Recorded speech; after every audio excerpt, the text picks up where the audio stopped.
Electric cars might seem like the transportation of the future, but what if we told you they've been around for over a century? Their history is filled with innovation, sabotage, and an incredible resurgence. In this video, we uncover the untold truth about the rise and fall of the electric car and explore why its promising future was almost buried forever. How did we go from electric taxis ruling the streets of New York in 1897 to their virtual extinction by the 1930s? And what caused their triumphant comeback in recent years? Let's dive in. In the late 19th century, the world was in the midst of a transportation revolution. Horse-drawn carriages filled the streets, steam engines powered industrial growth, and inventors were dreaming of better ways to move people. The electric car was born out of this spirit of innovation. These early electric vehicles, or EVs, had clear advantages over their competitors. Gasoline cars were noisy, dirty, and required manual cranking to start, while steam-powered vehicles took ages to warm up and posed explosion risks. Electric cars, by contrast, were simple, quiet, and clean. They quickly became the choice of urban elites, who valued their convenience. In fact, by the early 1900s, electric cars made up nearly one-third of all vehicles on American roads. New York City had an entire fleet of electric taxis as early as 1897, and prominent figures like Thomas Edison worked to make EVs even better. Edison dedicated years to improving battery efficiency, seeing it as the key to the future of transportation. But the golden age of electric cars wouldn't last. The 1910s saw the rise of the Ford Model T, the first gasoline-powered car to be mass-produced. Using assembly line techniques, Henry Ford brought the cost of cars down dramatically. Suddenly, owning a car wasn't just for the wealthy. It was for everyone. This shift had a profound impact.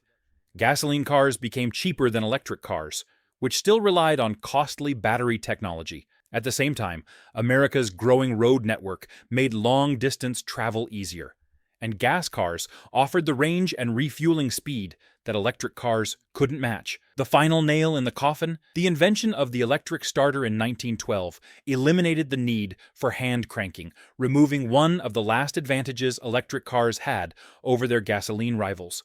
The decline of the electric car wasn't just due to competition. The rise of the oil industry played a significant role. The discovery of vast oil reserves in Texas and the Middle East made gasoline cheap and abundant, fueling the dominance of internal combustion engines.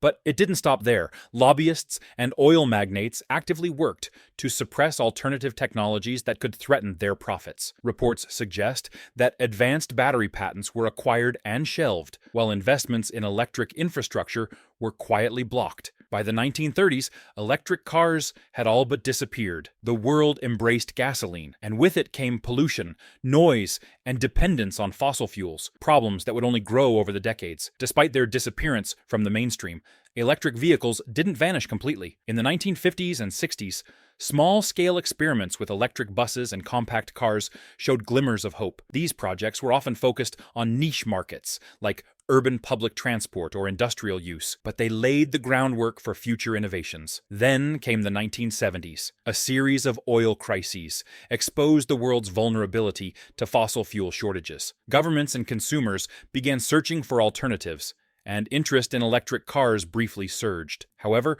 battery technology was still limited, and many promising projects were scrapped before they could gain traction. The turning point came in the 1990s. Growing environmental awareness and government mandates like California's Zero-Emission Vehicle program forced automakers to revisit electric cars. One of the most groundbreaking vehicles of this era was the GM EV1. Launched in 1996, it was a fully electric car that thrilled drivers with its performance and efficiency. But despite its loyal fan base, the EV1 was suddenly recalled and destroyed, a controversial move many attributed to pressure from the oil and auto industries. At the same time, hybrid cars like the Toyota Prius started gaining traction, offering a middle ground between gas and electric power. Then, in 2008, the electric car made its grand comeback with the Tesla Roadster. For the first time, an electric vehicle combined range, performance, and style, shattering the myth that EVs were slow and impractical. Tesla's success ignited a wave of innovation. Legacy automakers joined the fray, and startups like Rivian emerged, pushing the boundaries of what electric vehicles could achieve. Today, EVs are no longer a niche market. They're a global movement. However, challenges remain. Battery production relies on rare materials like lithium and cobalt, raising concerns about sustainability and ethical sourcing. Meanwhile, the transition to renewable energy for EV charging is still in progress. So, what does the future hold? With advancements in battery technology, autonomous driving, and renewable energy integration, the potential of electric cars is limitless. But as history has shown, progress is rarely straightforward. Will we finally embrace a cleaner, quieter future? Or repeat the mistakes of the past? Only time will tell.